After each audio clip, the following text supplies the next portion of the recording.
Hi everyone, this is Noah Sandler from Mtgo Academy, and today the sealed leagues are finally here on Magic Online, so I decided to do one for Oath of the Gatewatch.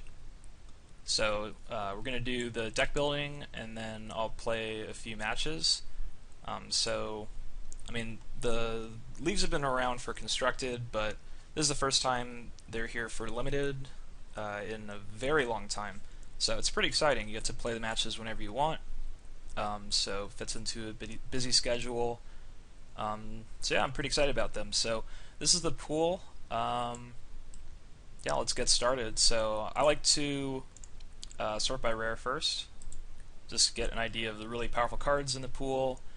There's an Eldrazi Displacer, Sifter of Skulls, Beast Caller, Savant's decent, but that's not very exciting. No mythics. Displacer is very strong, but it's a couple crap rares, March, Hedron Alignment. So for uncommons, I'd like to play the Displacer if possible. I'm not really seeing much white here.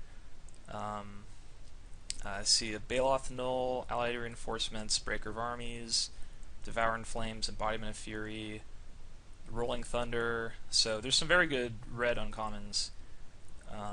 Rolling Waters, and Void Grafter, some blue-green stuff. So that's not, other than the Rolling Thunder, that's not super exciting either. So this isn't looking to be a really strong pool. So let's start with the white. Maybe there's a bunch of good commons that can support the Displacer. It's Ghostly Sentinel, Isolation Zone, Reinforcements, Scythe Master. There's some real marginal stuff. You don't really want 2/2s for 2 and sealed without some other function. There's maybe the start of an aggressive deck here, but it would need a lot of support from the secondary color, because the cards just aren't that strong. They're not, there's not much that's above the curve for what you're paying for. So, and no real way to go over the top. Even the Eldrazi Displacer isn't a guarantee to win the game if you just have some other weak creatures in play. So white doesn't look very good. Maybe I could go for a splash with Displacer, Gideon's Reproach. So blue, there's Rolling Waters, Avenger. There's playable stuff here. Blinding Drone, Clutch. Other than the Rolling Waters, nothing is really exciting. There's maybe a little more depth for sealed here than the white. Just because I guess the creatures are kind of bigger, there's some evasion. But this also looks pretty weak. I wouldn't want to play this. Sons of Black. Complete Disregard. Some Tar Snares. Vampire Envoy. Sifter of Skulls is really good. And a Translator. So Black's really weak too. So, that leaves us with just red and green. I'll check the gold cards in a moment, see if that changes anything. The red, Rally Hemorrhage, and not really excited about the Flame Seekers or the Aggressors, but they're okay. Touch of the Void, Embodiment of Fury, 2 Boulder Salvos and the Rolling Thunder, and then some other curve fillers, but the creature base is very weak. And we've already gone through white, blue, and black, so this is pretty disappointing. So far, red seems like the strongest color. It has the bomb of the pool, and it has some really nice removal in addition. But the creature base isn't really good. So let's move on to green. Territorial Baloth, Saddleback Lagak, but Lagak's not very good if you don't have good early creatures. It's still playable, I suppose, but with the red, it doesn't fit too well. Harvester Troll, Science Summoner, Lead by Example. That doesn't really work with no early creatures. And Savant. That's it. So, this pool kind of looks like it sucks. And that happens. So let's look at the gold. There's the Baloth Null. There's a couple blue-green cards. Mind Melter, Storm Chaser Mage. I mean, maybe we could fit those in, but I mean, I don't think blue-green's gonna work. Black-green doesn't look very good. Blue-black doesn't look very good. Blue-red might be the best two-color combination. Right now it's looking like maybe red-white or red-blue, and both are very weak. But I think we're definitely going to play the red, just because it has the strong cards in the pool. There is, like, I'll look for a little synergy with, like, Prowess, with Surge, and there definitely is some with the red-blue deck. Dwar, Isle Avenger, the two Boulder Salvos, and then some cheap cards to play with them. But unfortunately, like the deck just doesn't seem aggressive enough. So even if you can make a cool Surge play, I don't know if it really leads into anything. So I mean, if the deck was like faster, then I think that could be a decent strategy for sealed. But I just don't think it's fast enough, and I don't think it's quite powerful enough. But that might actually be the best way to go with the deck. But let's take a look. Colors cards can maybe save us. It's a Breaker of Armies, which is amazing in sealed. Pathfinder is good. 2 Hedron Crawlers. And then for lands, Unknown Shores, Holdout Settlement, Crumbling Vestige, Blighted Gorge, Cinder Barrens. There's a ton of colorless sources. So that could be a direction we take the deck. I mean, there's the Eldrazi Displacer that wants it, and not much else. Mind Melter does, Blinding Drone. So there's a ton of colorless support, and there's a little bit. I mean, we would probably play it no matter what, but there's not too much that can take advantage of it. It's possible we want to just fit the Displacer in no matter what into any deck that we build. But yeah, this is definitely a tough pool. So I mean, probably just going to play all these artifacts. I mean, even just to fill space in the deck to get the Hedron Crawlers in, even if we don't have anything particularly great to do with them. But I mean, ramping can be a legitimate strategy in sealed. So Shores, Settlement, Vestige, maybe Blighted Gorge, or Barrens could get in. So it's like, what's the best combination of these colors? Like, it really doesn't seem like. I mean, certainly we're gonna have to go more than 2 colors here. The like red-blue or red-white is the closest we get to a 2-color deck. We have a lot of fixing for other colors, and sometimes if you have a pool where nothing really works, a strategy you can do is basically just try to jam all the best cards from all the colors in, and just play as much fixing as you can, some way to stall the early game, and then just throw in every impact card that you have. So a card that can take over a board, a really large creature, a lot of card advantage, any of that kind of stuff, and then not really worry about curve or mana cost that much. I mean, you still need to consider it. I'm not saying just like don't think about mana, just put everything in. Like, you still might need to make some decisions here and there, but that might just be the way to go with this pool. I mean, normally it's risky to do that because you can run into mana problems, and the more colors you're playing, the more gold cards you're playing, the more you're relying on specific lands for, if we don't draw an Unknown Shores or Holdout Settlement, we could be stuck with a lot of stuff in our hand. I mean, that'll definitely lose you games. But if you can't make a really strong 2-color deck, or if the 2-color deck, the more consistent deck you're making, like, just isn't good enough, like, it's not faster than other decks, it doesn't have a better endgame than other decks, it's not more consistent than other decks, if there's no real advantage to the deck you're playing that's going to allow it to win games, other than your opponent getting mana screwed, or you just kind of lucking into the perfect set of cards, I think you do need to take some risks, and take on more risk with messing up your colors, in order to have the potential to actually crush somebody with some really powerful spells. So, I mean, we could go for 5-color. I don't know if I want to go that extreme. Definitely at least 3, and maybe another thing you can do is to go like full 3-color.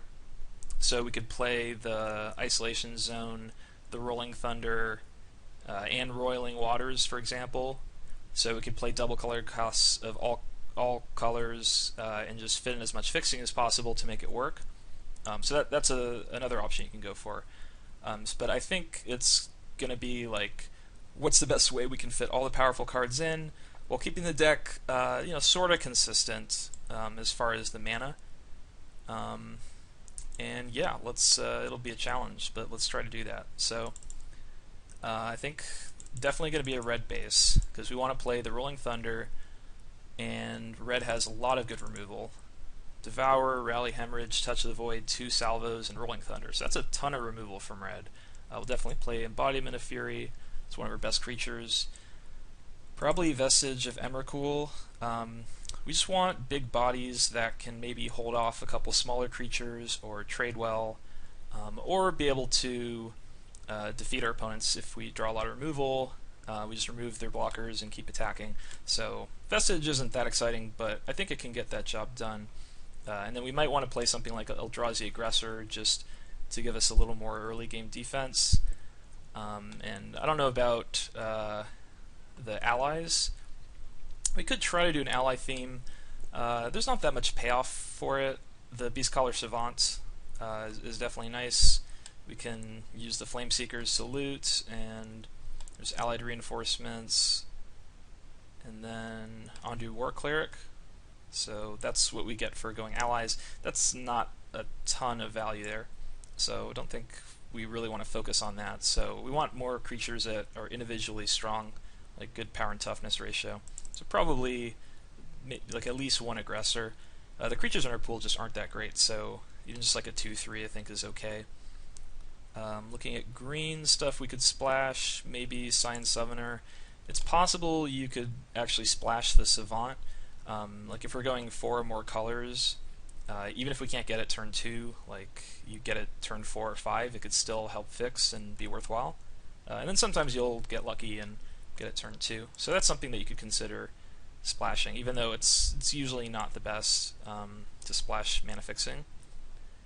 Baloth Null, I'm going to try really hard to get this in the deck, because that's definitely one of those game-winning cards for a deck that's playing a very attrition-based game. Just kill all your creatures, play a couple really big threats. Null could be very, very good. Though we might not be trading much early, so sometimes we won't have targets for it, but it still has a lot of potential. Like Mind Melter could be good. Stormchaser Mage is okay. If we have a red-blue base, I think it's fine, but it's not super high impact, and it is difficult to cast, so I'm not sure if we really want that. Skyrider Elf could definitely be in. Void Grafter could be in. Territorial Baloth, again, good stats, and big enough to, win a game maybe by itself, and also plays good defense. There's some other red cards that we could potentially play. Boiling Earth. I don't think Sure Strike's going to be a fit here, but maybe the other aggressor if we have to. For black, there's Tar Snares. I'm not that interested in them. Definitely a Sifter of Skulls, complete disregard. Maybe Vampire Envoy. Probably not Transgress, because we wouldn't be able to cast it early with our mana being all over the place. So onto blue, Roiling Waters, Clutch of Currents, Blinding Drone, and then there's the Mind Melter Void Grafter here, and Skyrider Elf. I don't know about the blue at this point. Compared to the green, I really like the Baloth Null. And so what's important to look at, like what is our fixing right now? We've got Unknown Shores, Holdout Settlement, Crumbling Vestige, also the Cinder Barrens for black and red, which is nice because we've got some good black spells to splash, so I think we're definitely going to at least go red-black. But Shores and Settlement can both splash for any color, which is really nice. And then the Vestige, it's really hard to rely on this. A lot of times you just need to play this on curve to play a 3-drop. So I don't think this is very good actual color fixing. I mean, I think we should still play it, but it doesn't have the same like splashing power as settlements or shores do. And then Blighted Gorge. I mean, if we're going 4 colors, I don't think that this is going to be playable. We will want some colorless mana. We've got the 2 crawlers, the shores, settlement, and vestige, so that's 5 sources of colorless at least. So I don't think running a completely colorless land, I think, is very greedy. Like, we want to be able to cast our spells on curve, and we're also going to have a lot of good late games, so we're not like being able to sack it to hit a creature or player isn't too important. So I'm going to take a look if we remove the blue, and let's look at the white. So there's the War Cleric. I don't think we got. Yeah, I don't think we're going to get enough allies for that to be good. Gideon's Reproach definitely would be in. Eldrazi Displacer. Allied Reinforcements, Ghostly Sentinel. Sentinel seems like it could finish a game. Reinforcements, we don't have much to combo with it, but we also don't have that many like early creatures, and this could do a good job of just holding the fort compared to an Eldrazi Aggressor. I think it does a similar job, puts a little more actual power on the board, and we're gonna play more red sources than white, so Aggressor has a little advantage because of that, but Reinforcements might make the cut as well. Right now we're at 24 cards, so the Beastcaller Savant. I mean, right now we could cut the green down a good amount. I mean, I definitely think we played Baloth Null if just with the Shores Settlement. I mean, Vestige doesn't help too much, but it helps a little bit. Null is a very late game card, so you don't have to get the mana for it early. Baloth, we could cut Baloth, just maybe not have to run a forest. We cut Summoner and Savant.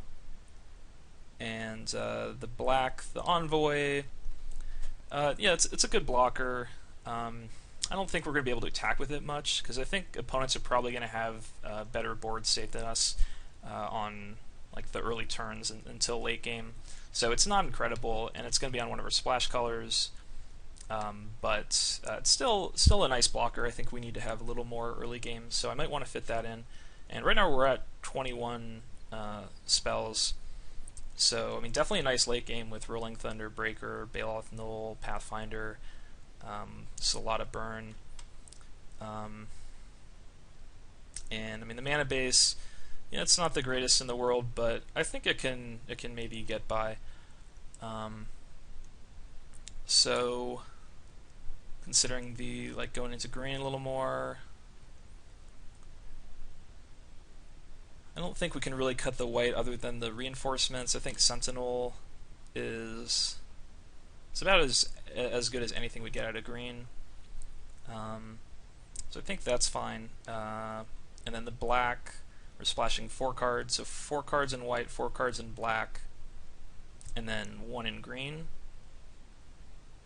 And one thing we could do is put the Isolation Zone in and just make the deck a little more white mana focused, and then just cut the Baloth Null. I think that's reasonable. I mean, the mana would, I think, be a little bit better if we do that, but I do definitely like Null better. I think it's kind of hard to try to fit the Isolation Zone in if we're going to fit Null in. And then we might run 1 forest for it, because with Shores it costs 7. With Settlement, having to tap a creature, that makes it a little slow.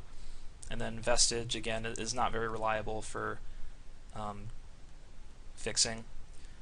So that would just be basically 2 sources for the Null, which is definitely a little low. So might want to fit in a forest, but I mean, forest is definitely going to hurt the rest of our mana base. Looking at this deck, we'd want at least 8 sources of red. So let's see if we can do that. I guess we can count the shores and settlements as red, but they're not like, if we want to play aggressor on turn 3 or touch on turn 3, we can't do it off shores and probably can't do it off holdout settlement either. So, but that would be 3, so we need at least 5 mountains. Give us 10 more lands for the deck. We'd want probably at least 2 swamps, at least 2 plains, and a forest, and that gives us a lot more slots left. So let's see what Moto tells us. 7. That would give us potentially 11 sources of red. We could maybe go one less. 4, 5, 6, 7 potential sources of white. That's fine. Could maybe go a little less. 3, 4, 5, 6, 7 of black. That's fine. And then the 1 of green. I think having the forest is reasonable. Like, we're actually getting to having enough sources for all of our colors. It's just like the more splashes you have, even if you have sufficient mana for those splashes. Like if you're playing a red-green deck and you want to splash 3 blue cards, you can put 3 islands in, and that's going to be reasonable. You should be able to cast those cards a reasonable amount of the time. But if you're playing a red-green deck and you want to splash blue and white, and you put in 3 sources of blue, 3 sources of white, well, you're going to have enough sources for each of those cards, but you're increasing the variance of your deck because now there's more opportunities to like not draw the right color and have more cards stranded in your hand. It's more likely that you have cards stranded in your hand compared to always being able to cast your spells. So going to 4 or 5 colors actually does have a negative effect on variance. Even if, like, looking at the actual number of colored sources, we're doing fine. So we could maybe put 1 more mountain in, I think. This is 7, 10, 14. We get 1 more source. Then I'll go for 1 mountain. Oh wait, that's 19 lands. That's right, we needed to put 1 more spell in. So mountain goes, and we have to fit 1 more spell in. So what are our options here? Sort by color. I mean, I definitely think 18 lands is correct here. We got an 8-drop, X-Spell, some 6s, and then our mana's pretty bad, so I think 8's good. So for last card, we have to run, I think, at least another green source. If we want to put something like Territorial Baloth in, it could be Eldrazi Aggressor, just another creature that can block. Kozilek's Translator. That's okay, like it blocks well. We don't really need any more colorless mana, so that aspect isn't that useful, but it can also ramp into Rolling Thunder or Breaker, so that could be reasonable. In white, other than the Isolation Zone, which, again, we could try to fit in, because it is perfectly fine as a late game card, but that could be tough. So, not really sure what to do for the last card. So I think the options are Translator, Aggressor, Isolation Zone, Alpha Protector. That's not very exciting. Maybe a Tar Snare.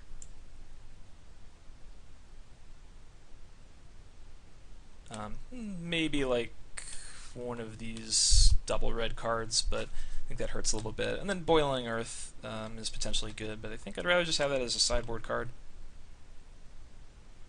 So between all of these, I think Kozilek's Translator might be the best. So it blocks well, does help us ramp a little bit, and can attack reasonably okay.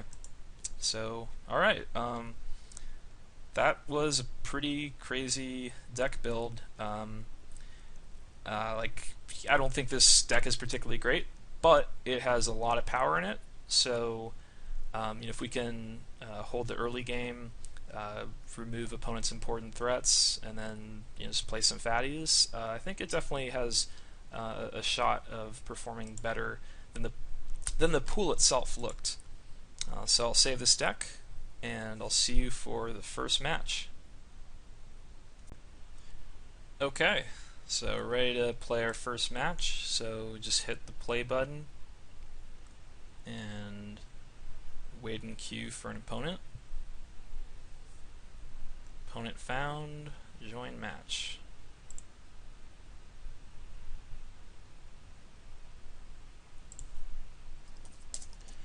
Okay, I mean, definitely with how our mana base is, we want to draw first. And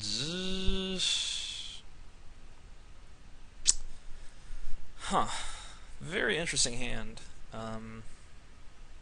So we have Rally Hemorrhage, and if we draw a land, we can play Aggressor. Then we have Devour in Flames. With Black Source, we have Complete Disregard, and then eventually a Sentinel. I mean, first of all, the hands that we have in this deck are probably not going to be that great in general. So we might have to keep a few more hands than normal. I mean, we're going to be able to kill a few things, and then at least have like a reasonable ground blocker down. But we only have red mana right now, so and there's a lot of expensive cards we could draw that we won't be able to cast for a really long time. So I think I'm just going to go down to 6. And this is a lot better. I mean, we definitely want another land on top. Don't really want it to be a swamp. It's really important that we hit, like on turn 3 we get to play our 4-drop. So I think I am going to keep the swamp here, even though we are missing both double red and then especially the white mana. But we also have like 6-drop, 8-drop, so having extra lands I don't think is that terrible. Though I guess Sifter can also make mana.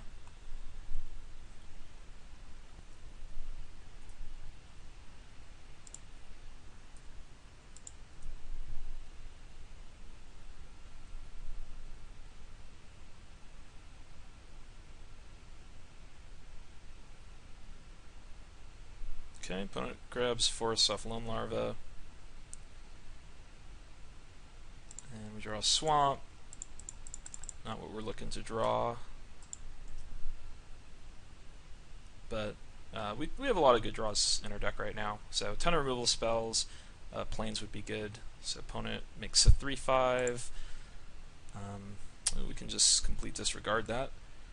I probably just want to do that here. We could play a 3/4 and just kind of sit there, save disregard for something else, but I think this is the best target we're going to find for it. And I wouldn't want my opponent to pump this bigger, so let's just do that now.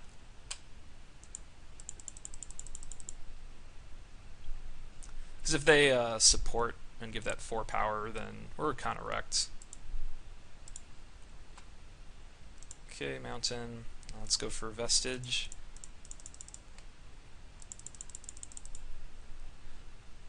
Gives us the best trade straight up, and opponent just passes. And we get Boulder Salvo. So I think we should combo everything here. Let's go Sifter and Surge the Worm. Let's possibly find a better target for Salvo at some point, but this gets in a good chunk of damage, and I mean, opponent's not doing much. I kind of like putting the pressure on here. Okay, so they kill with Immolating Glare, but since we played the Sifter pre-combat, we do get a Scion out of that, which is nice. We have Reality Hemorrhage, so let's attack for 5. Opponent doesn't have anything here, then we're looking pretty good.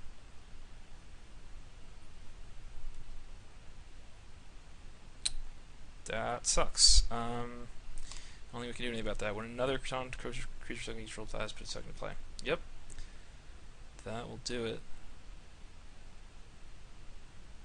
Could hemorrhage my crawler to get a 1/1, but I don't think that that's a good idea. So let's just wait till we draw white mana. Bailoff Null would be insane here. Uh-oh. Okay, Warcaller. That's fine. I think I'll just go to my turn. And let's hemorrhage that now. I still really like my spot here. It kind of depends on how many like giant fatties the opponent has in their deck. Well, here we go. So that's a 4-turn clock.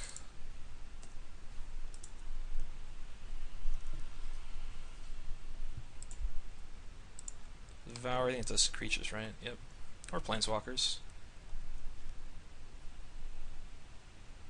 And we even have enough burn to kill like a pretty large creature. Oh, that's definitely a good target for Devour. 1, 2, 3, 3. So we have to go for Devour.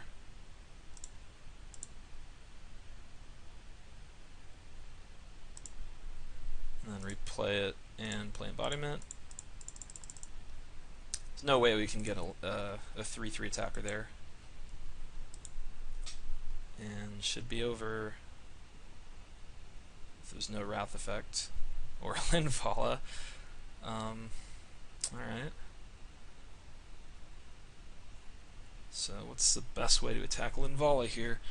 We can touch the Angel and just use colorless, just keep attacking with the Pathfinder. I think that's probably the best thing to do here.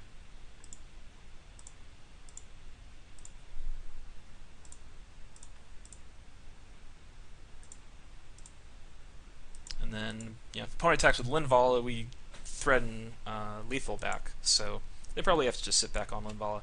If they draw another really large creature, then that would be unfortunate. Oh, Isolation Zone. Alright, so if we draw planes, then we're still looking good.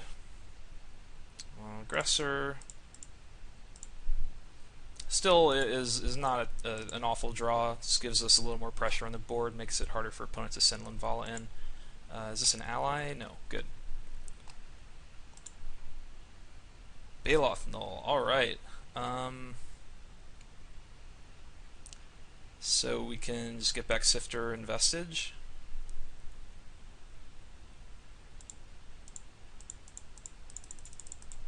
That seems really good. And that's good enough for the game. Yep. Well, that's what this deck is about. I mean, we had mana problems. Pretty much the thing I was saying about how if you're trying to do like a double splash, there's more chance that you're still going to not be able to cast certain cards. But like the cards that we had were just so individually strong. Like each one gave us a 1-for-1, or put like a big creature on the board, or Null gave us just the win by itself. So even if you have cards stuck in your hand, you're still doing enough powerful stuff that you can still win the game. So I mean, Isolation Zone looks a little better. It's not the best on Linvala if they draw their Isolation Zone. But yeah, I'd consider trying to get that in. Transgress the Mind, since it can hit Linvala, could be nice. And nothing green is that interesting. So I think I kind of want to get the Transgress in. Could just get a fatty. Opponent has a couple 6-drops we saw. Even if we can't get it out on turn 2 because of the mana issues. And so to cut, I think Kozilek's Translator or Eldrazi Aggressor. Probably Translator, just keep the curve down a little bit. Alright.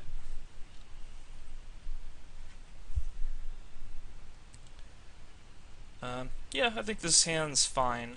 We do need creatures or like a mountain to get red, but we're guaranteed to have a turn 3 complete disregard. And I mean, having the holdout settlement gives us a lot of potential to actually be able to cast cards in our deck. So it's still close, but I think this is a keep on the draw. So you actually didn't really need that forest, even though that gives us another color and mana. I mean, all we get is the Baloth Null, and we would probably have holdout settlement by the time we could cast that. So Sifter, that's a nice draw. Let's go for Plains. Ooh, Eldrazi Displacer.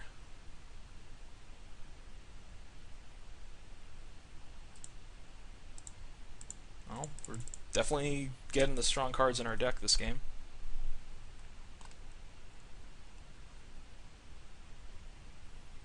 And if the opponent kills it, I don't mind too much. I mean, it's good in our deck, but I think it's best in decks that you get a lot of early board presence and then can use it to just move blockers away. Spawn Binder. And we got the Mountain. So this hand's looking great now.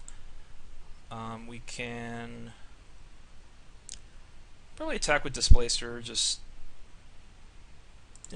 put opponent to the test here, and they might take it. Or they could also use, yeah, they took it. They could also use whatever that destroy target tap creature is. So it's possible we get punished for it, but I don't think that's a big deal. I mean, we did just get 3 damage in, so that was very nice. Okay, Sandstone Bridge, that lets our opponent attack in for 3 here. And now they have mana up, so they could have the destroy target attacking creature. So, I mean, now it'd be nice to leave up the... Oh, okay. They concede. This would be kind of an interesting turn. I think just attacking with both, leaving up Displacer mana. Or wait, Displacer can't target itself. This is my first time playing with the card. So in that sense, maybe we would just go for complete disregard. I think Salvo has more value against the white-green deck. So probably just disregard Spawnbinder, attack with both. But yeah, so that was the first match. And I'll see you for the second match. Okay. So entering queue for round 2. Now since it's day 1 of the start of these leagues, I imagine games should be firing more quickly than normal. And perhaps I was wrong. It's almost at 1:30 now. Okay, found a match. It was about 140. So opponent chooses to play first. I have just about perfect mana, and we can cast our 5-drop. I think we can do better. And yep, this is better. Put the land on the bottom. Basically have perfect mana for this game.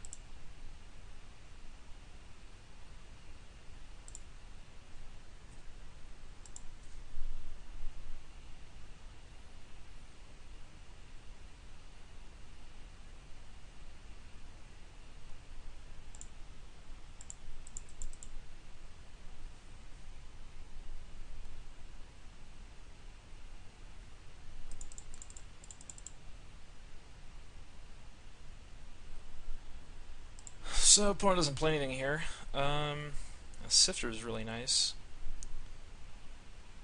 I think we could play the Eldrazi Aggressor here. The Envoy is also fine.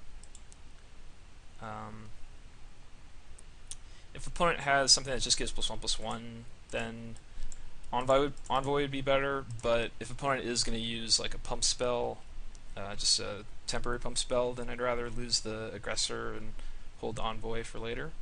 And then also Aggressor can maybe attack back for more. So there's a Spawnbinder.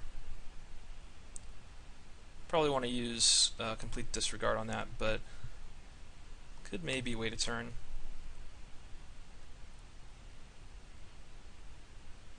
I might not have a very efficient turn to use that mana.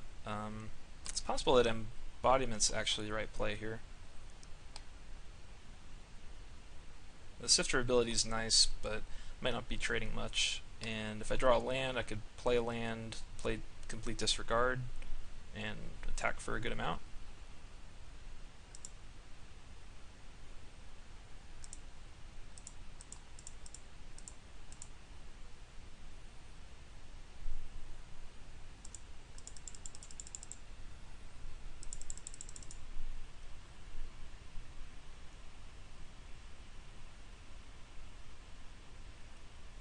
Okay, Territorial Baloth.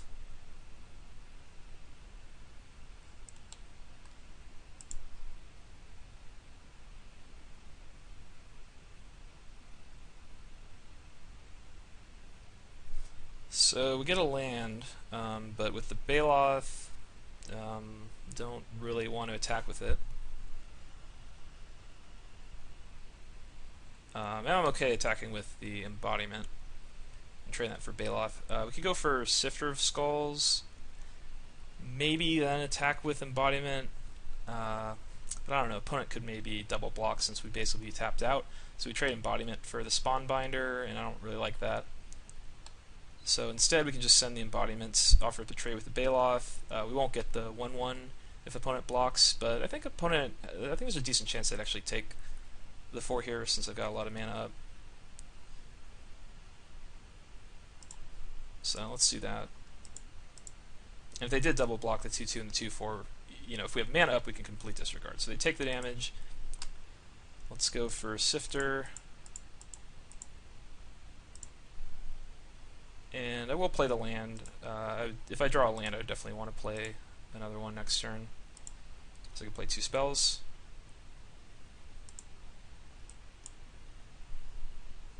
Now, me playing Sifter after combat definitely tells opponent, should tell them that I did have a trick there, because if I just wanted to trade Embodiment for something, playing Sifter first, I'd get an extra 1-1. Okay, Scion Summoner. That does clog up the board a decent amount. I mean, the Summoner plus the Scion could potentially trade with either of my creatures. Wow, opponent's sending a lot in. This could be the +1/+1 support card. It's both creatures. If it's just a pump spell, I'd be pretty happy to just block with the Aggressor. Could also maybe put Aggressor and Sifter on the Spawn Binder, so opponent would get to play lead. I mean, maybe there's a card I'm not thinking of, but because I don't think they'd do this if they just had like a Gideon's Reproach. Kind of seems like they'd have the support 2 different creatures card. So if we put both on the Spawn Binder, opponent does have to cast a card and then trades Spawn Binder for the Sifter. We could also put Sifter on Oran Reef, but I mean, it seems like just both on Spawn Binder does a better job, so I think I'm going to do that. I could also like take the damage, but that's a lot of damage. I think this is worthwhile.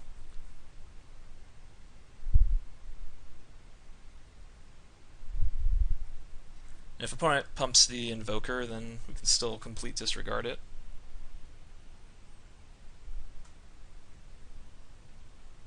Make a stand, okay. So that could also be the card.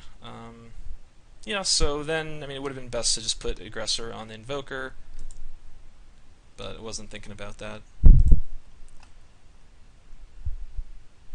So Baloth's going to be rough to deal with. We can kill the opponent's other 2 cards, and the Invoker with 1 more land can start activating. So I might just want to get rid of that now. Unfortunately, if opponent plays a land, we're in really bad shape. We'd have to probably just go to 2 there.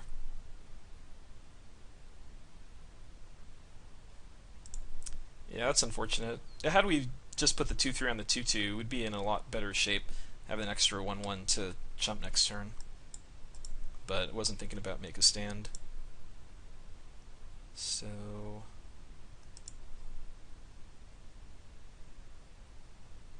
we could also leave the ally, so go touch on Invoker, then just play Envoy.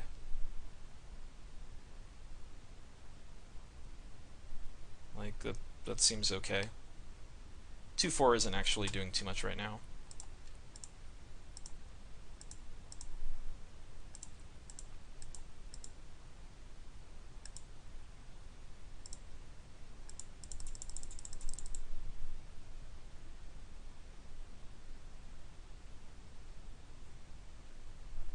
but in a really rough spot overall. I mean, because opponent either has spells or lands, and a land means we either have to chump or trade off a lot of our board. And maybe we just trade. We are stable if opponent just has another land in hand. If we do just double block Baloth here, I mean, I guess we should probably triple block in case if they have just like +1/+1. I don't think it costs us too much to do that.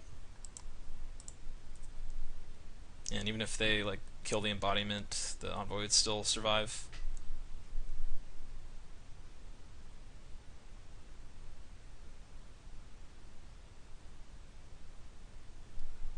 Okay.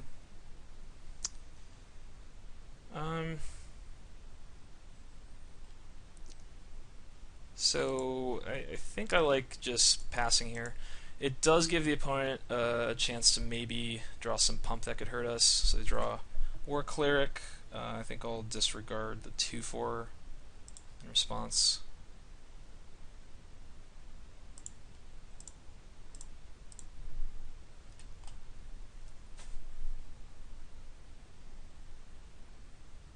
It's definitely the more threatening card right now. And then opponent probably passes the turn. If I draw any spell in my deck, didn't, but if I do, I mean, things could be looking reasonable.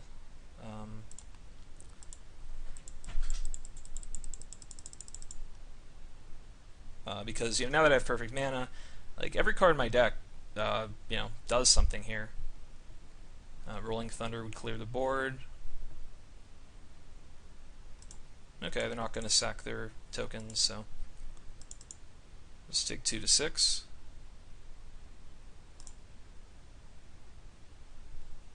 There's a Reproach, can hold 1 land in hand.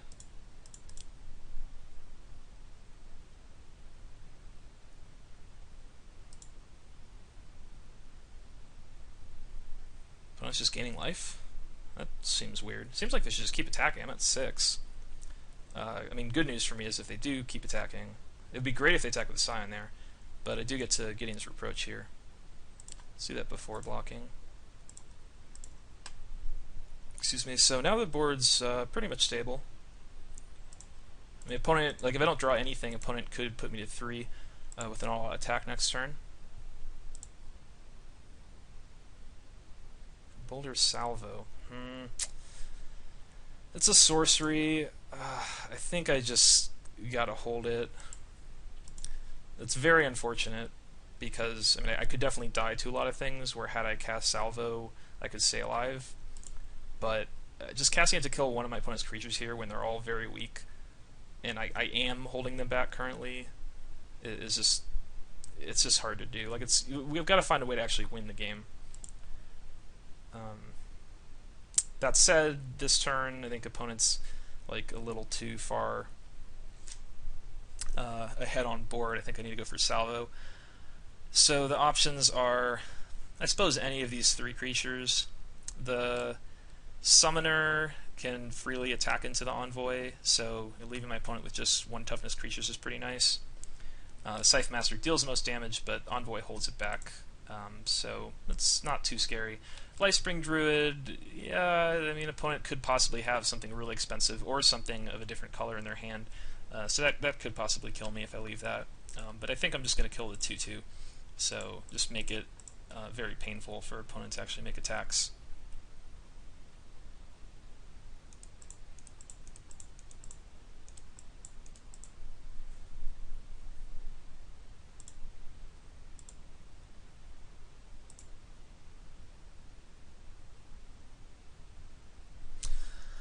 I don't know. That's pretty close, though. 7-8. I'm maybe reconsidering. You currently, if opponent makes any attack, it's mostly if opponent draws another 2 toughness or more creature, then the summoner is going to allow them to keep attacking. On the other hand, I'm still holding opponent back just as well, and I mean it's possible they are splashing another color. I think I might just kill the Druid, but like I should draw something to hold off a 2/2 in the next few turns. So, but I think the druid might actually have more actual like potential to harm me. In fact, even if the opponent has another 2/2, I still like if they attack with everything, I'm still just blocking with the envoy on the Scythe Master. So I think that was the right play. Nice. Reinforcements. Reinforcements have arrived. And I'm gonna hold back the envoy, though it is a bit close. I mean, I would love to start gaining life, get my life total safe, and having these two allies against opponent's board is pretty reasonable. I just want a little more protection. Ooh, Raptor. Raptor's really good. Now I wish I killed the Scythe Master. So I guess if they can support something, Scythe Master then becomes really good. Though at that point, any support card was going to be very painful. Yeah, that's really bad for me. I can just trade these off, and if I draw a removal spell, I'm fine. I could also leave the 2/2 back and just put the envoy in front. I think that makes a little more sense.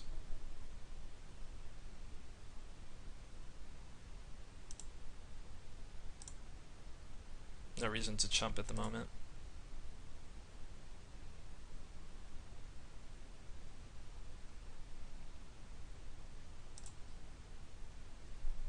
Ghostly Sentinel.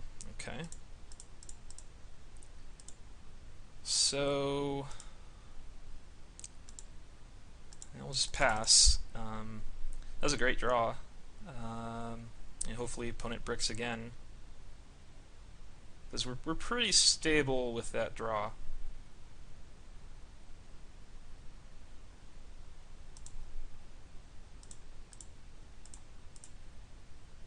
So double block. I guess on. It doesn't matter. Actually, it does matter. Sorry, have to block with ally.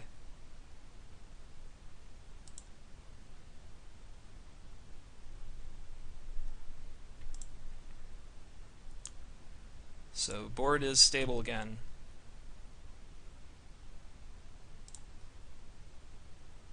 Oof. Oof. That is a good one. Alright, just give us one more turn, and that gives us a good shot at this game. That was an incredible draw. And we're still at 2 life, and we only have 1 flying creature for their flying attackers. So if they draw Isolation Zone this turn, we are going to lose. If they draw Pump for the Raptor, that could also beat us.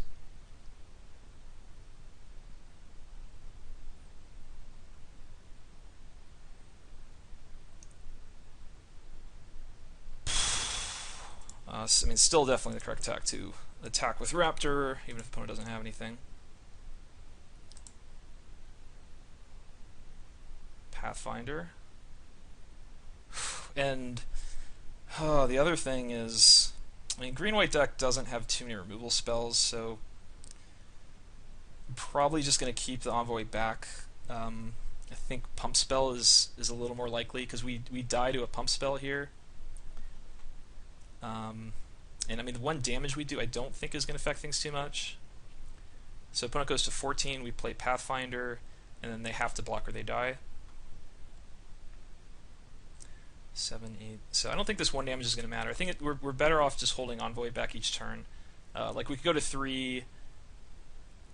I mean, even then a removal spell is actually just going to kill us anyway. Like we're just going to die the next turn. Or maybe not. If they just have a removal spell, we would maybe win the next turn. Either way, let's just send Breaker and the Knight in and play Pathfinder. The game's still close. Cannot block like that. Nope.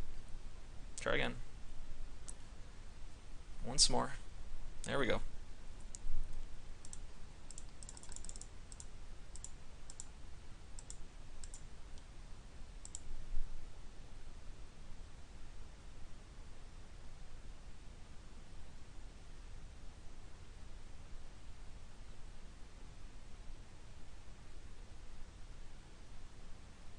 Nemesis Judgment would do it.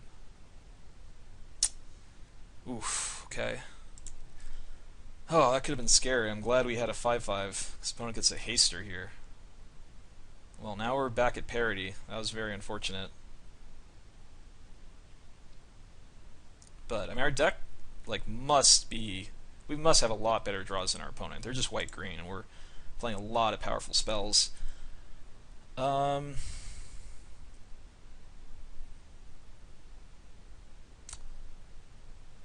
Yeah, just gotta sit back here.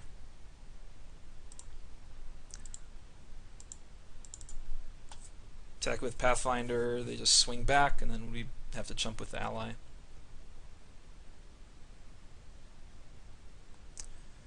Pathwarden. Alright. Could definitely use something here. And something else? Spawnbinder Mage. Oh, that's really bad. Because they can attack with the Pathwarden and then tap down my Pathfinder. So I'm dead next turn unless I top deck. Salvo, there we go.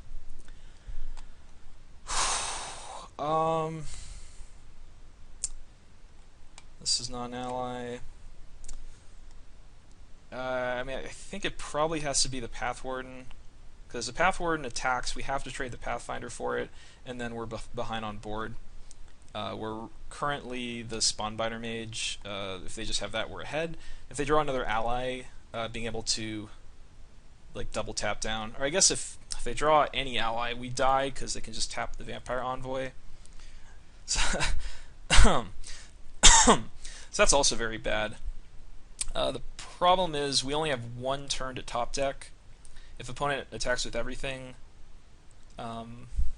we have to block everything, trade Pathfinder for Warden, and then opponent would have a 3/3 and a 2/2 flyer against our 1/4, and we would need to top deck to survive. So in that sense, I think we save a little. I think we're a little bit better off if we just salvo on the Spawnbinder here, or sorry, on the Pathwarden here. Even though we do die to any ally.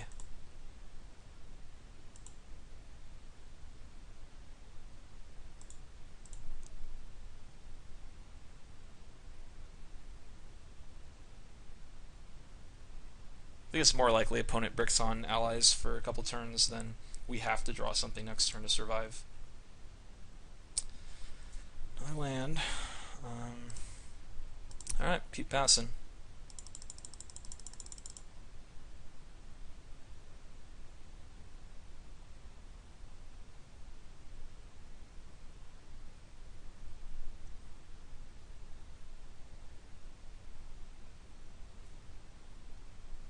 Saddleback, Lagak.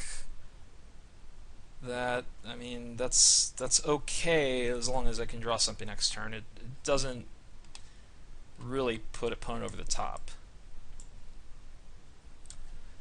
Could still put a 5/5 on the forest. The Envoy still beats the Raptor. So, I mean, it puts a lethal creature on board. That's the problem. What? Yeah, opponent should not be attacking here. Okay. Got a top deck. Or opponent needs to be scared next turn.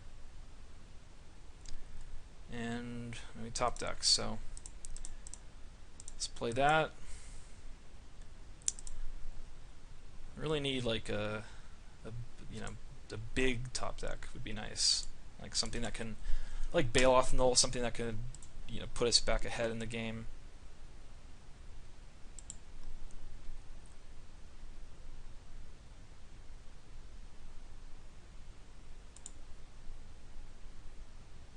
Eldrazi Displacer. Wow.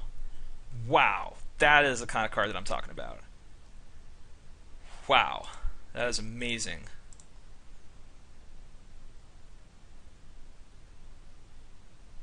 Yep. This first time this card has done something special for me, and it's doing it. This is quite the card here. Wow. So we can kill the forest and potentially hold off the Expedition Raptor, like if we have to, if we would die otherwise. So that is completely insane. We could try to make an attack this turn. I mean, first of all, I think we just kill the forest. pretty clear.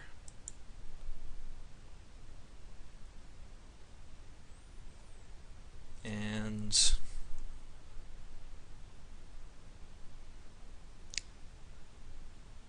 I don't think we want to be displacing the Raptor and just giving them more counters at the moment, like just to get in, like just to gain a little bit of life. I don't think that's worth it. We can attack with Pathfinder.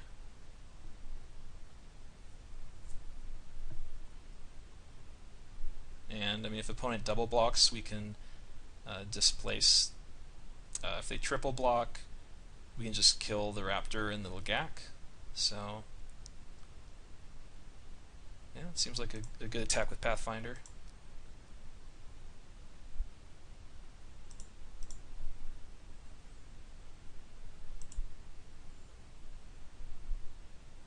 One, two, three. 1, 2, 3. We can actually pay a life to get an extra activation from play a land, so we'll do that.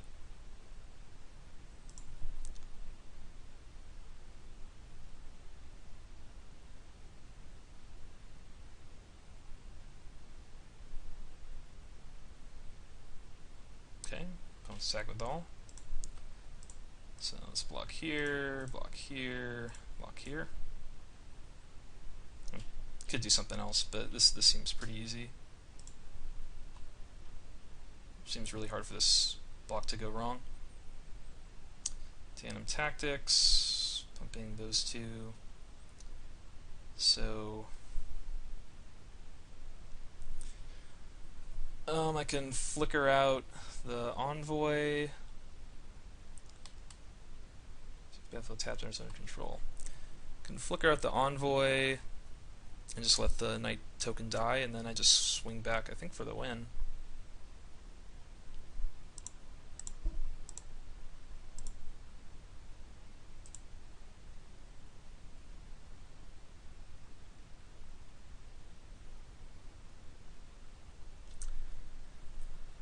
There's probably some other plays I can make too, but this seems pretty good.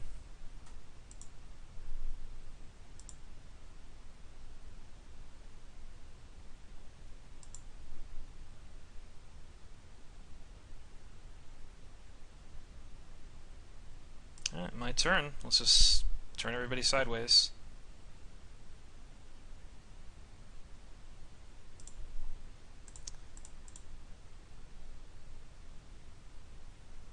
And yeah, we can get rid of all 3 of opponent's creatures. Well, not if the translator dies. Or if the displacer dies. Well, the displacer dies, we're kind of dead, right? Yeah, we're dead if the displacer dies.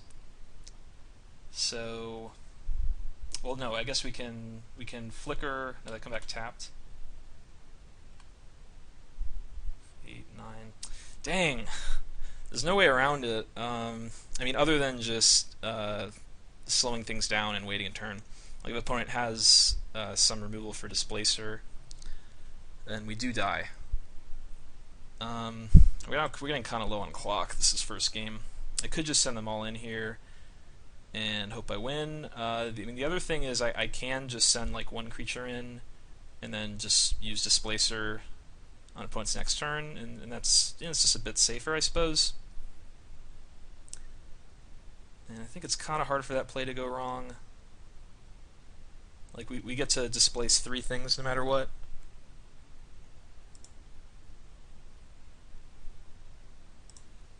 I don't know. It's tough.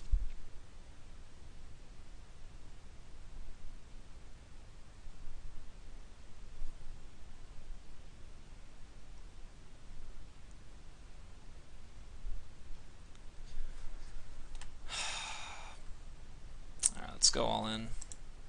I don't know, this could be wrong.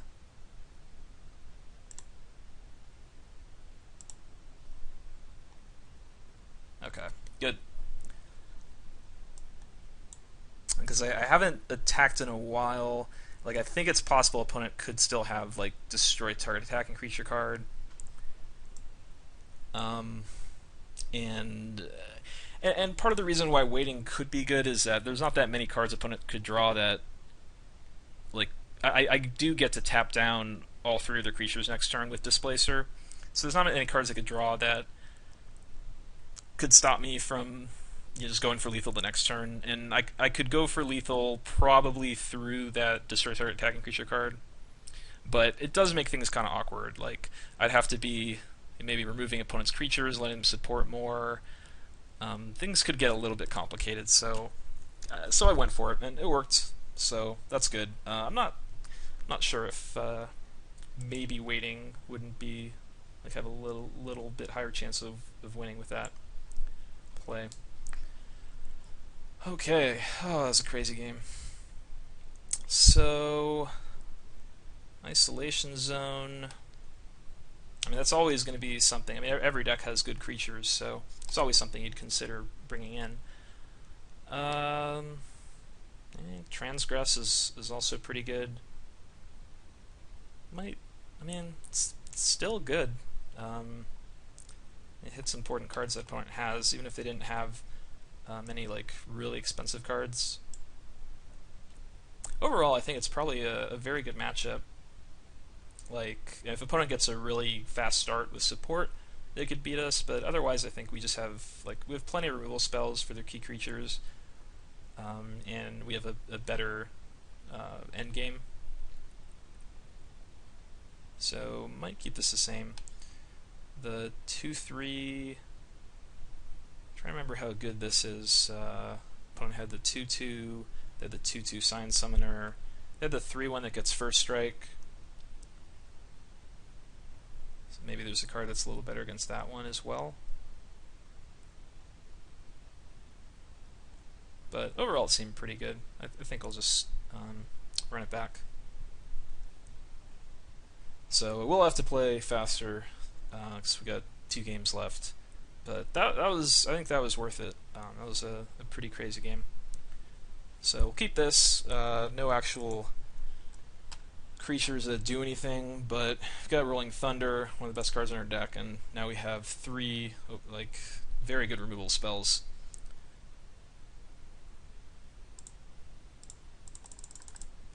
But it'll be really nice to, any creature we draw that's like a 2/3 or better is gonna really help out. So we don't have to use these removal spells on random stuff like that opponent has. Though hopefully we could use Rolling Thunder to get rid of that and something else. So we'll just take the 3 there, go for Kozilek's Translator, and there's a good chance we can get a really good Rolling Thunder, possibly within the next 2 or 3 turns.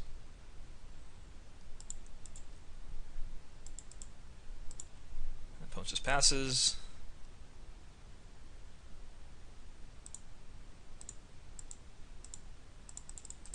So Settlement gives us double red.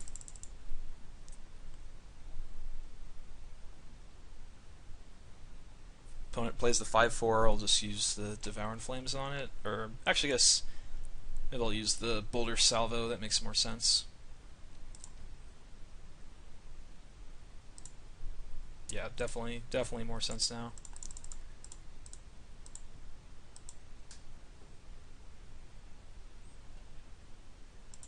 And I think it's worth racing here. Having all this removal and the Rolling Thunder, I think getting life total as low is going to benefit us.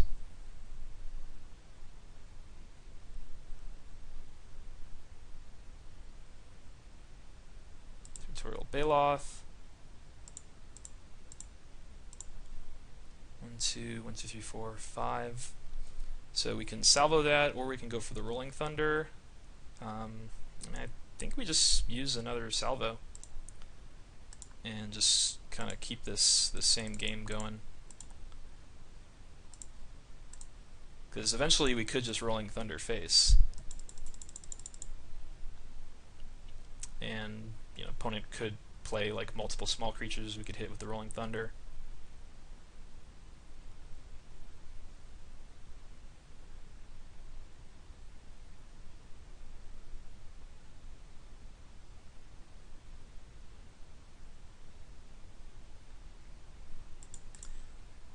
Okay. So that's something that makes more sense to use Rolling Thunder for, because now they have an extra token in play.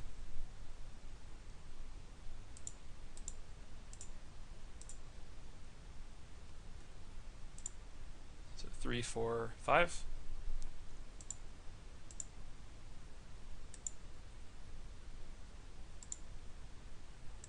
And we'll use Translator. Deal 1 more damage to face, so we're losing a life, they're losing a life. I think that's good for us overall.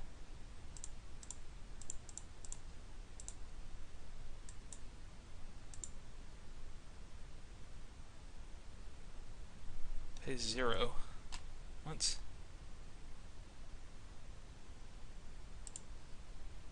Alright, good. That could have done something weird. Okay. Undergrowth Champion. Damage would be dealt to it. Prevent the damage, remove a counter from it. Okay. And Crumbling Vestige and Unknown Shores. I didn't see much other mana stuff, so I wonder if maybe they sided something in. Nope. Didn't play anything there. Oh! Eldrazi Displacer. That is a good one.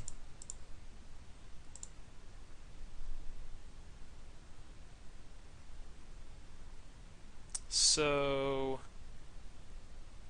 I think let's displace the champion. So it makes it smaller, which is nice. And then I think we'll pay a life and we'll go for the aggressor. So we could hold up the displacer again, but this gets in half of our opponent's life total, so that seems better.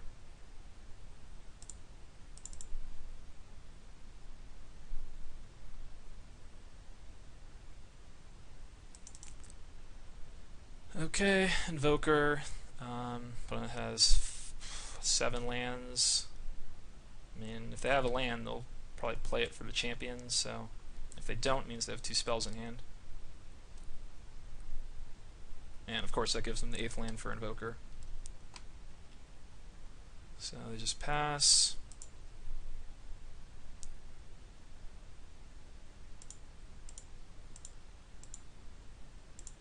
So let's remove that. And I think we can devour the Invoker. Let's play land first.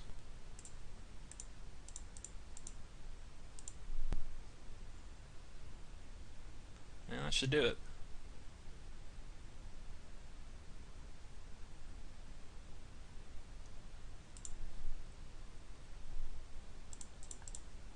So even if opponent has an attacking creature, it's still taking lethal. Okay, so second match. I'll see you. I mean, that was that first game was pretty crazy, and then yeah, deck performed pretty well. I mean, is it possible that I mean, when I looked at the final, deck list, it actually looked kind of good. So, I mean, is it possible that I undervalued this pool? Like, maybe. I mean, it does have more fixing, I think, than most pools will, at least by maybe one source. But yeah, the deck's performing very well. So I'll see you for round 3. Alright, we're ready for round 3.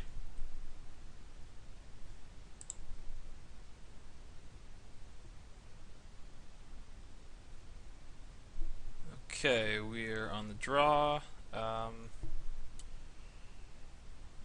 2 lands, third gives us touch. We do have Rolling Thunder, and then another land after that gives us Vestige. Seems pretty close. We're running 18 lands and then 2 of the 01 that make mana, so I mean, more than half of our deck at this point is a mana source, so I think it's worth keeping.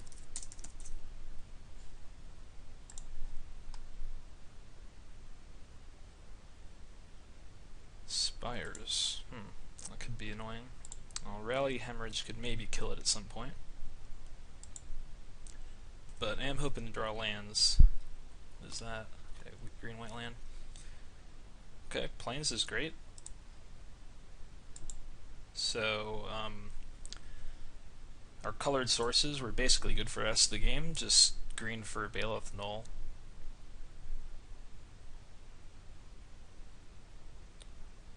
Toll Collector.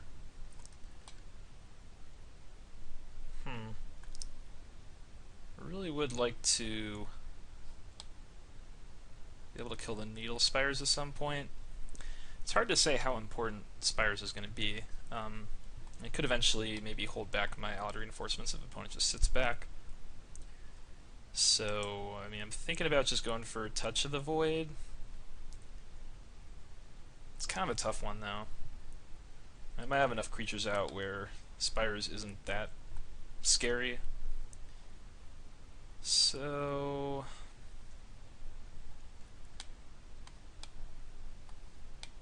it's Touch, dealing 3 damage to something. An opponent could play a creature that maybe want to kill more than the Spires, so I'll just go for Hemorrhage.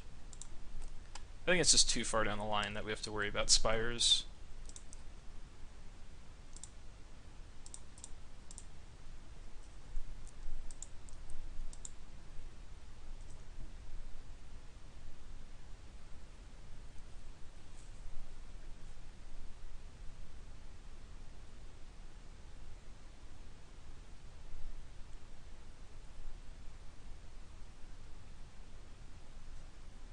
Okay, opponent just passes. Tough choice between Reinforcements and Vestige. Reinforcements does deal more damage, but if the opponent draws a land, a decent chance they'll have something that can hold back both tokens. And then if they have a kill target creature card, allied reinforcements would be a little better against it. I think overall, Vestige is a better play. I think it just attacks through more next turn. And I wouldn't want to have to use the Touch of the Void just to push through the reinforcements. And if opponent misses a land drop, then I'm doing really well anyway, and I miss out on 1 damage. It's not that big of a deal. I'll probably be winning that game. So attack with Vestige, and I'm going to go for Kozilek's Translator.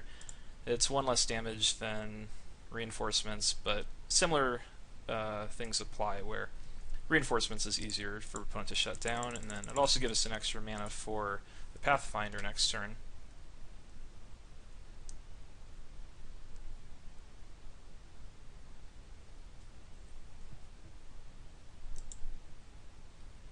Okay, Natural Connection, so they get their land. We've got 4 colors.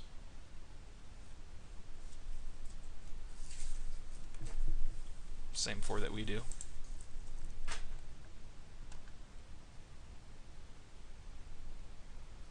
Okay, Cohort to Surge the Salvo. So we draw land, means we don't have to pay any life here.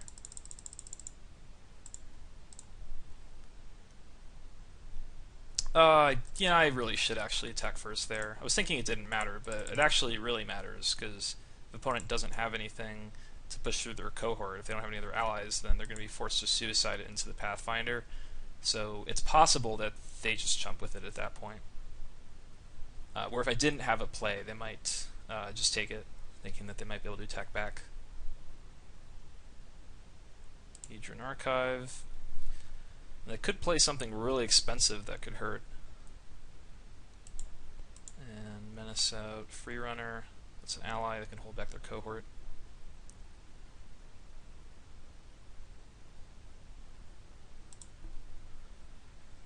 Alright, I have a lot of burn in my hand. I can deal a lot of damage to opponent's face.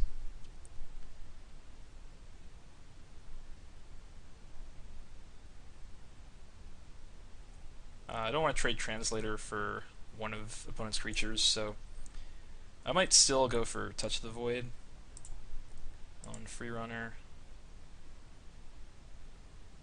My opponent goes to 9, they go to 6, I can just burn them out.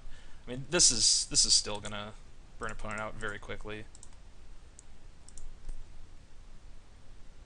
I could maybe go for reinforcements, but opponent now has access to a lot of mana.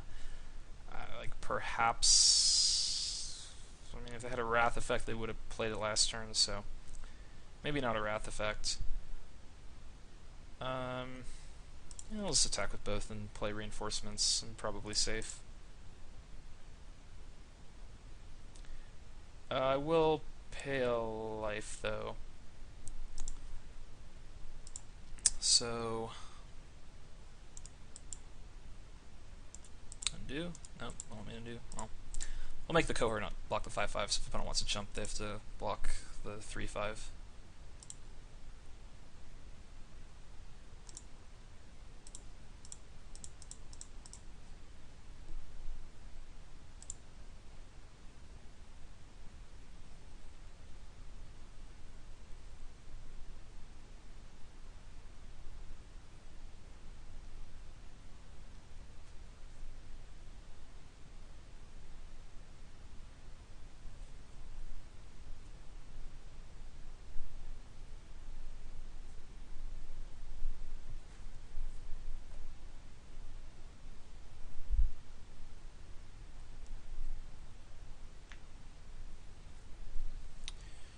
Okay, so putting a little more out there helps a bit against Oblivion strike type removal. Either way, we just Rolling Thunder opponent's face for 6. That should do it.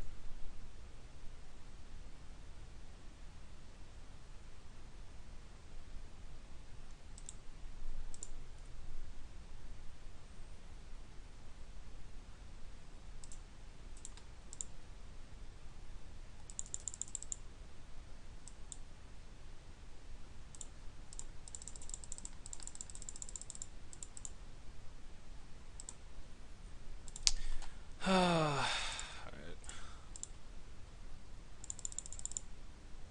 6.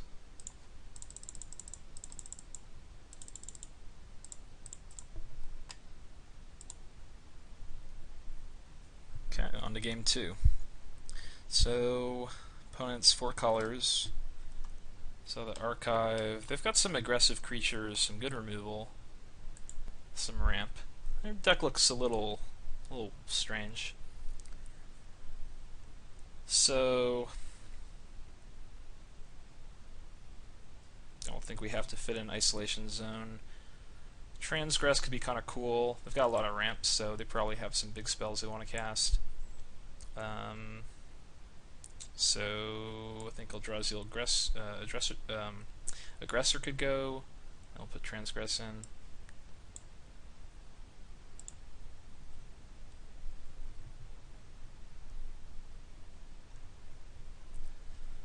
Alright, this is fine. Don't have black mana and don't have any creatures until Pathfinder, but we have a Hemorrhage that can buy us some time. Opponent has a good amount of fixing. And of course, Rolling Thunder could definitely do some damage. We've got a lot of mana sources right now. So if we don't get run over too quickly, that should be good, and the opponent can't ramp into something really large. It's a Bonesaw, so they're going to play the 3/2 here. We can Rally Hemorrhage it.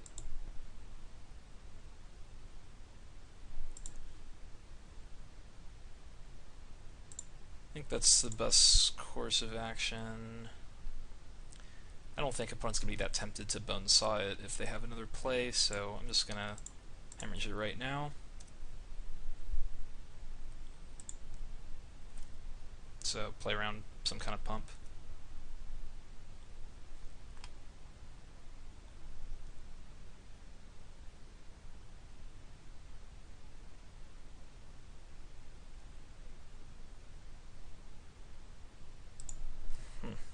Double Hedron Crawler.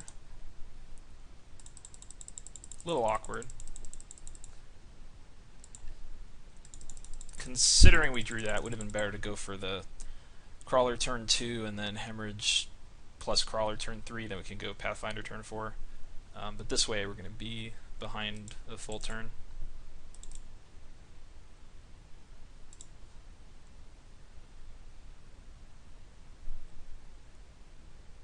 Don't think it's worth losing the salvo. And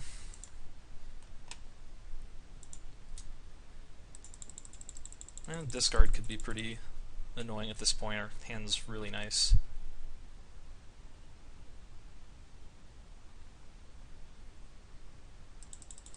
We might be taking a good deal of damage from the cohort from not using salvo on it, and the opponent might have removal for a Pathfinder, so it's maybe would have been better if we just salvoed last turn.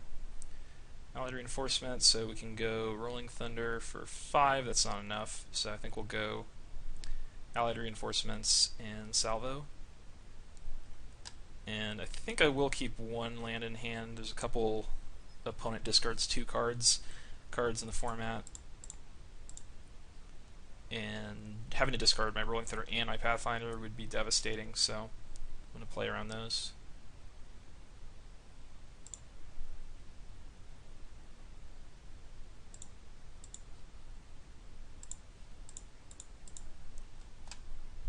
The downside is maybe I draw land next turn and I want a Rolling Thunder for max, and I wouldn't be able to, but I don't think 1 extra damage on Rolling Thunder is going to matter too much next turn. Let's trade an ally with the cohort. You could play Pathfinder and then try to eat it for free, but I think there's a decent chance opponent has. We saw the Oblivion Strike already, so they might have removal for Pathfinder and then keep swinging with cohort. And at this point, I'd like to protect my life total a little bit, so I think trading an ally is worthwhile.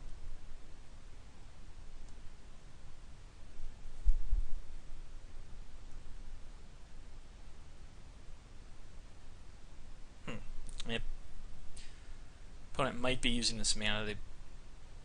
I think they would want to. No, I was thinking that they would want to trade here. If they didn't have anything, rather than just take the damage back. That seems kind of strange. So we can go for Barons. It's probably better because it comes into play tapped. Just play it this turn.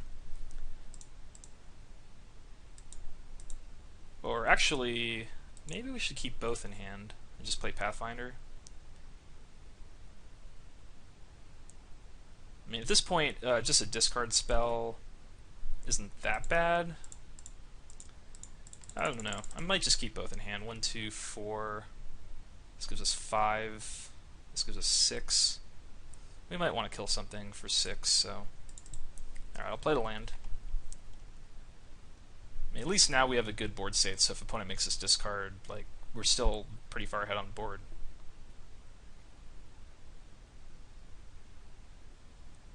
Okay, Demon's Grasp. Still pretty far ahead. So the Rolling Thunder in hand. Oh, and the Bailoff Null. That is nice. I mean, we're just going to get back to Pathfinder, but that's really sick. And No Known Shores can give us the mana we need. Hold on. Alright, so this gives us green. 4, so we're going to get 1 card back. So I'll keep the land in hand still.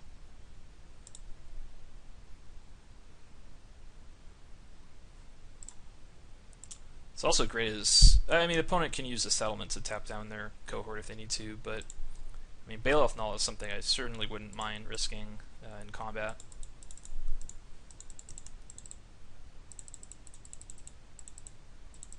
Well, deck is doing what it's designed to do, is play lots of removal and some big haymakers. So I don't know. The more we're playing with the deck, I mean, I guess I haven't had really bad mana problems yet, which will happen at some point. Scythe Leopard. I guess opponent does have the instant speed put a land into play, and they are surging a lot, and they just surged off of it. 1, 2, 3, 4, 5, 6.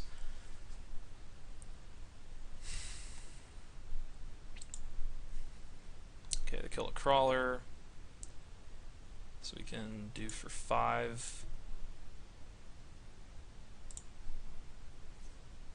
Devour in Flames, that's nice. So, if we attack with everything, opponent goes to 10, we can't lethal them here. If we go for Rolling Thunder, that's 5, so we could just kill both of their creatures and attack them to 4. That's certainly a good play, but could just be better to devour the Tyrant and then hold Rolling Thunder for next turn. I think that's what I'm going to do.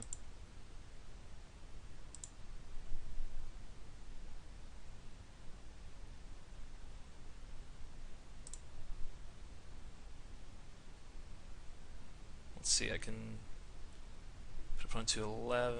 I can get them pretty low if I Rolling Thunder now, but I'll save it and just kill them next turn. And then we even have 3 cards in hand, so I could even chump with the Crawler, but yeah, seems like we got this.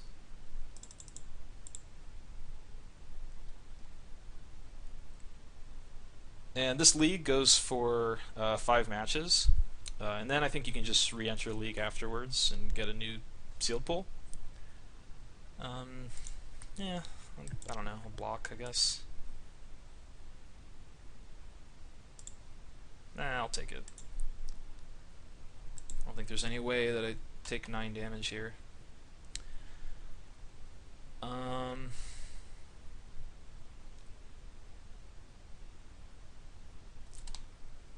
It's a good card, but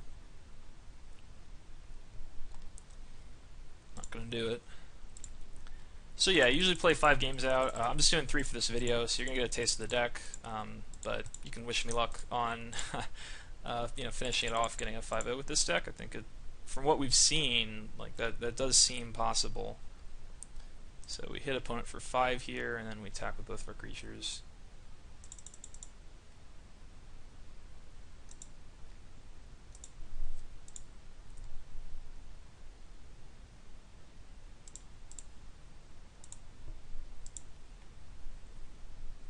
So yeah, I hope you enjoyed watching the build and the games. I think it was particularly informative. So yeah, let me know if you like this. I mean, I definitely like the format of these sealeds. I do have back pain from sitting for long periods, so being able to like mix up the videos is really nice. So yeah, if you like watching these, right now they just have the that Oath sealed league. So yeah, if you like watching sealed, I can definitely do more of these. In fact, I might prefer mixing them in a decent amount for my own sake. So thanks a lot, hope you enjoyed watching, and I'll see you next time.